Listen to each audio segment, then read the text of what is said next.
Aquí vamos con estas reflexiones del profe Francisco de un granito de arena. Acá que me acompaña mi amigo, mi amigo el griego, que tanta sabiduría tiene, que es mi vecino, que tanto aprecio. Y a veces nos ponemos a charlar de todo ese problema social que nosotros tenemos en El Salvador.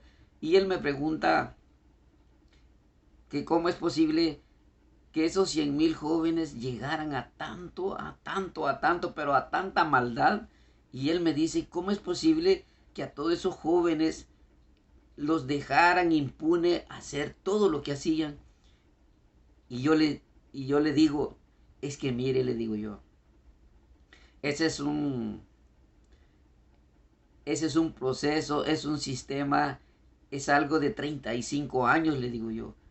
Porque después de esa guerra nefasta, le digo yo, que lo inventaron unos huevones, le digo yo, que se hacían llamar y que se hacen llamar presidentes del cristianismo, le digo yo, que se hacen llamar presidentes del luteranismo, le digo, de los luteranos, de los evangélicos. Son esas personas, le digo, se fueron a una guerra, le digo yo, que engañaron a tanta gente en los años, le digo yo, en los años 70, le digo, éramos nosotros, éramos tan felices, le digo, pero éramos tan inocentes, le digo yo, que, llegaron esos bandidos, se juntaron, le dije yo, y empezaron a organizar a todas esas personas a decirle mentiras y mentiras y mentiras, le digo.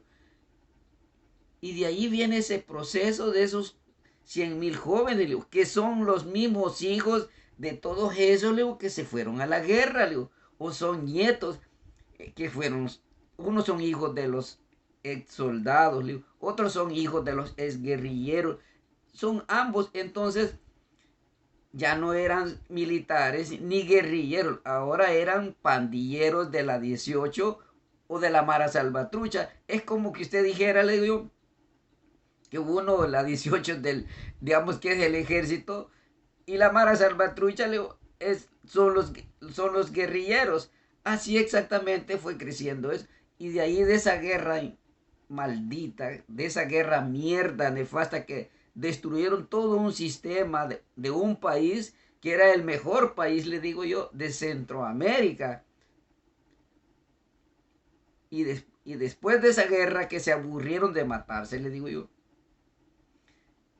que todos esos hijos, esas gentes que salieron huyendo, se regresaron, después fueron a un país que se llama Estados Unidos, que es aquí, le digo, después cuando ya esos hijos de esos guerrilleros ya aquí se, porque ya venían con una cultura, vivieron esa guerra, toda esa maldad, todas esas sinvergüenzadas que nosotros teníamos, se imagina, acá vinieron a poner en práctica todo eso que traían de mi querido El Salvador, le digo.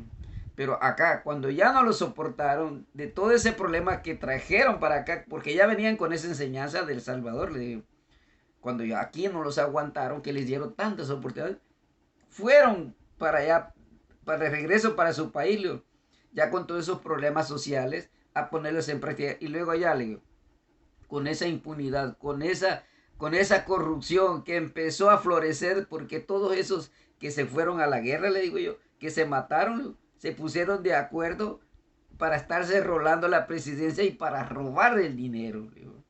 Y ese es el sistema de esos 100.000 jóvenes. Pero ¿quién tiene la culpa de toda esa mierda de terrorismo que tenemos en El Salvador a nivel social? Son, le digo yo, los abogados, jueces y fiscales, porque ellos, imagínense, estamos hablando desde el 90, imagínense, 90, estamos hablando de 35, 33 años de esa corrupción mierda de que esos jóvenes hicieran lo que hicieran, llevaban 5.000 hasta 50.000 dólares, depende del crimen que hicieran.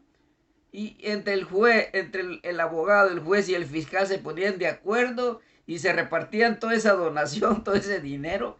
Y todos esos criminales, imagínense, iban para afuera. ¿Se imagina usted un criminal impune por 35 años? ¿Se imagina esos 100.000 criminales impunes? Esos 100.000 jóvenes que los hicieron todos esos mismos, ese sistema, que son hijos de todas esas gentes que se fueron a esa guerra.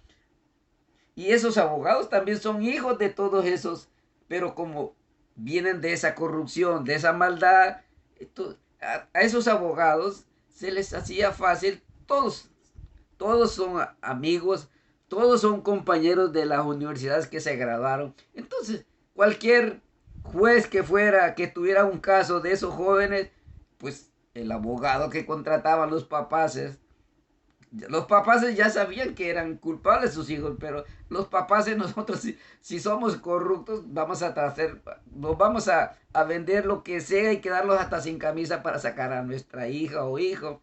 Pero a la larga, ¿qué pasa? Que nosotros lo que hacemos es que esa persona siga cometiendo más errores y más errores. Y con esa corrupción que tienen en El Salvador todos esos 40,000 abogados, mi amigo griego, ese es el sistema que tenemos. Esos son esos 100,000 jóvenes que tenemos. Se imagina por 35 años ese sistema de corrupción de esos abogados, jueces y fiscales. Ese es el producto que nosotros tenemos de esos 100,000 jóvenes. Así que yo les digo, hermanos salvadoreños, mire, no es justo que solamente una parte del problema social que nosotros tenemos estemos encarcelados y el otro 50%, que son los 40,000 abogados, anden libres y sigan delinquiendo, sigan con la corrupción. Así que hermanos salvadoreños, hermanos abogados, ¿no creen que es mejor que acabemos con esa corrupción y rectifiquemos todo eso hemos hecho mierda en mi querido El Salvador y, y volvamos a ser de los años 70 para atrás y que seamos un país de primer mundo si acabamos con la corrupción, hermanos abogados, jueces y fiscales?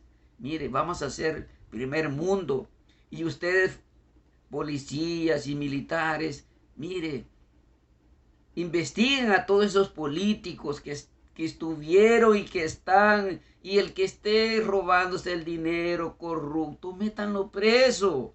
Y así vamos a acabar con esa corrupción. Y a todos esos jóvenes no los vamos a tener que volver a meter presos. ¿Por qué? Porque el descalzo, él se hace criminal porque el de corbata lo hace criminal. Cuando acabemos con la corrupción, hermanos abogados, cuando ustedes, mire, pónganla en práctica, cuando ustedes juran velar por esa justicia, dejemos esta corrupción y vamos a hacer un nuevo país. Y les aseguro, miren, abogados, profesionales y esos empresarios, los más beneficiosos van a ser ustedes, porque miren, todos esos jóvenes que no les damos consecuencia cuando hacen cosas malas, van a producir y se va a acabar todo ese problema de delincuencia que nosotros tenemos en El Salvador.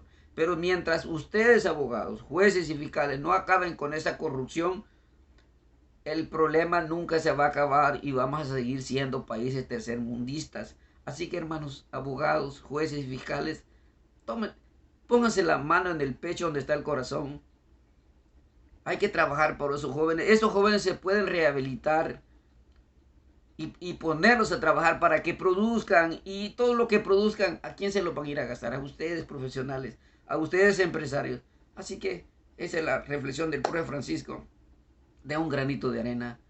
Y ya basta, hermanos diputados, esos 84 diputados, ya basta de estarse robando todos nuestros impuestos. Inviértalos en infraestructura de mi querido El Salvador, en infraestructura de que tanto necesita El Salvador, en las zonas rurales. Hasta la vista, baby.